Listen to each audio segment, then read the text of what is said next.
I'm delighted to introduce Dr. David Conn as our keynote speaker today. Dr. David Conn is Vice President, Education Director, Center for Education and Knowledge Exchange at Baycrest Health Sciences, and Professor in the Department of Psychiatry, University of Toronto. He is the founding co-chair of the Canadian Coalition for Seniors' Mental Health and past president of the Canadian Academy of Geriatric Psychiatry. His academic interests include nursing home psychiatry, guideline development, and late life mood disorders. Dr. Conn is the author or co-author of more than 100 publications and the co-editor of 3 textbooks, including Practical Psychiatry in the Long-Term Care Home, a handbook for staff. He is currently a member of the board of the International Psychogeriatric Association. Dr. Conn completed his medical degree at Trinity College Dublin and his training in psychiatry at the University of Toronto. He subsequently completed a fellowship in consultation liaison psychiatry at Massachusetts General Hospital in Boston. He joined the Department of Psychiatry at Baycrest in 1983 and served as the department chief from 1992 to 2010. Dr. Conn has received many awards, including the Canadian Academy of Geriatric Psychiatry Award for outstanding contributions to geriatric psychiatry in Canada, the Distinguished Service Award from the International Psychogeriatric Association, the Ivan Silver Award for Excellence in Continuing Mental Health Education, and the Henry DeRoss Award for Excellence in Creative Professional Activity in the Department of Psychiatry, University of Toronto. In 2010, Dr. Conn was co-recipient of the CIHR Betty Havens Award for Knowledge Translation in Aging. Please join me in welcoming Dr. David Conn.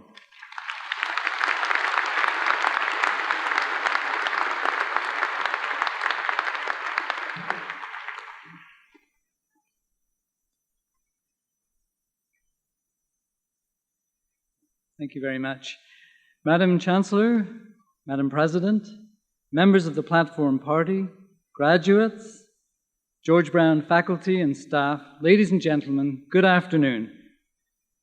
It is truly a great honor to have an opportunity to address you today on this most auspicious of occasions. By the way, the word auspicious, meaning of good omen, comes from the Latin auspicium, meaning divination by observing the flight of birds. And indeed, on this wonderful day, you are all ready to take flight.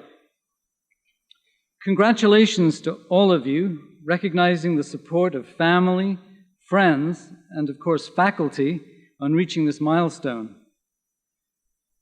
It is an enormous privilege to work as a healthcare professional. Each one of you has an opportunity to make the world a better place through your individual contributions. So how are we actually doing globally in the provision of healthcare? In the 20th century, we made huge advances, leading to a remarkable doubling of lifespan. But a report on health professionals for the 21st century by Giulio Frank and a group of international leaders stresses that, quotes, "By the beginning of the 21st century, however, all is not well. Glaring gaps and inequities in health persist, both within and between countries, underscoring our collective failure to share the dramatic health advances equitably. At the same time, fresh health challenges loom, such as the aging population. Health systems worldwide are struggling to keep up as they become more complex and costly, placing additional demands on healthcare workers." Well, this is a sobering analysis, but in spite of the challenges, there is no question that you can make a difference. My first message is that you have 2 weapons at your disposal in the fight against illness, disease, pain, and suffering. The first is the collective set of skills and knowledge that you have acquired during your time at George Brown College. You have worked hard. You have focused. You have learned how to approach people with clinical problems. And you have learned practical skills in how to make a difference in the lives of your patients. But the second weapon is yourself, you, the person inside. You chose to enter a discipline within healthcare. I wonder why. My guess is that each one of you wants to help others, to make a difference. Your passion to achieve this is of huge value. Much of healthcare is helping people with chronic disease. Yes, we do sometimes cure people, but more often it's about caring for people with ongoing illness. Without doubt, our patients want health professionals with the appropriate technical skills.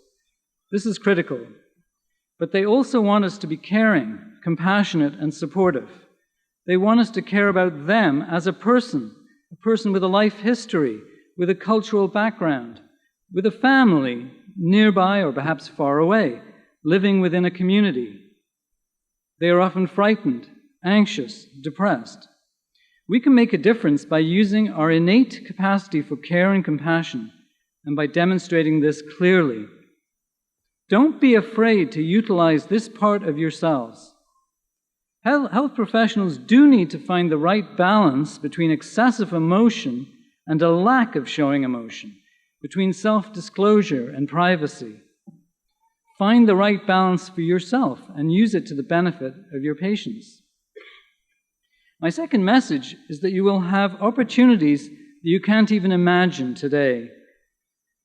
As John Bon Jovi said, map out your future, but do it in pencil. The road ahead is as long as you make it worth the trip. You are entering healthcare at a time of rapid change and advancement, a time of exciting and remarkable discoveries, a world of bewildering genetic and technological advances. And yet it's also a time of great challenge.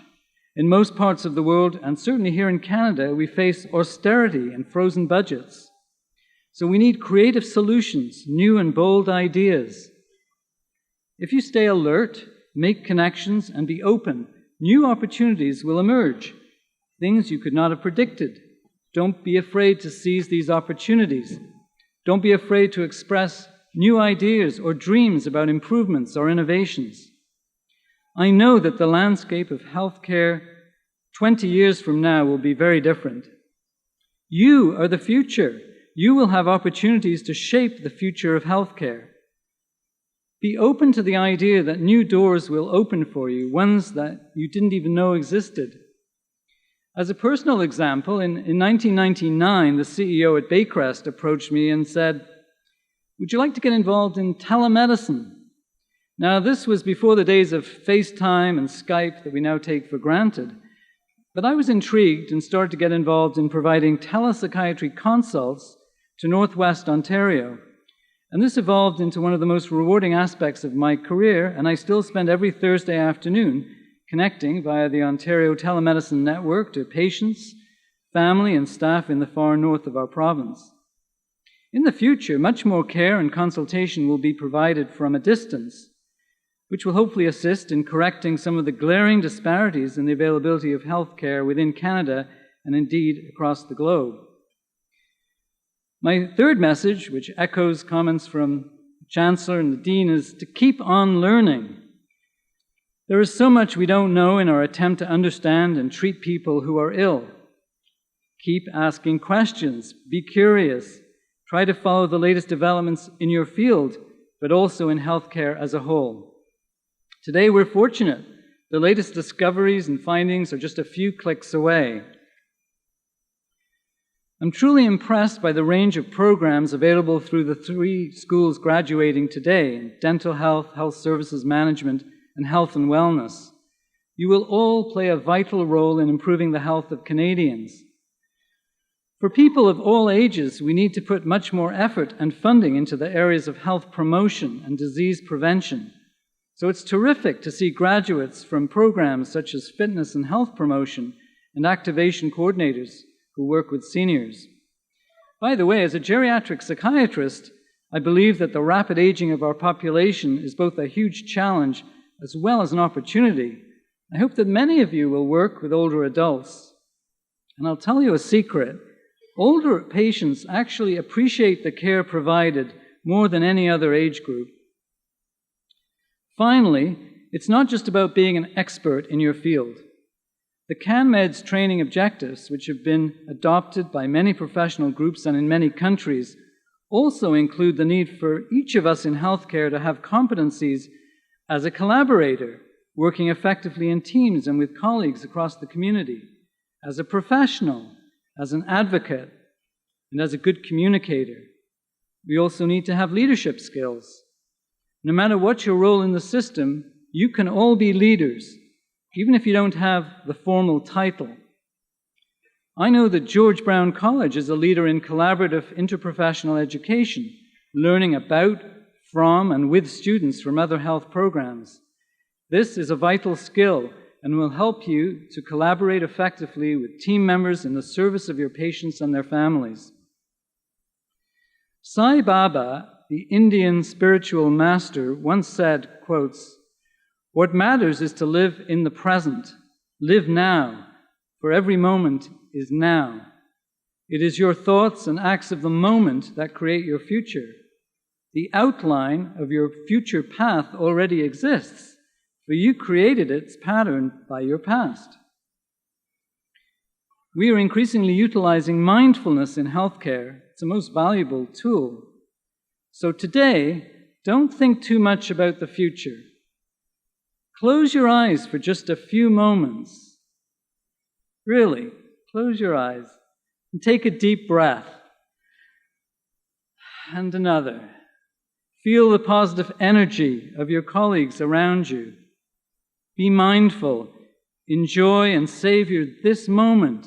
You've worked for it. You deserve it. Celebrate. Take a break and then get ready to take flight. I wish you all the very best in your future careers. I know that you will all make vitally important contributions. Thank you.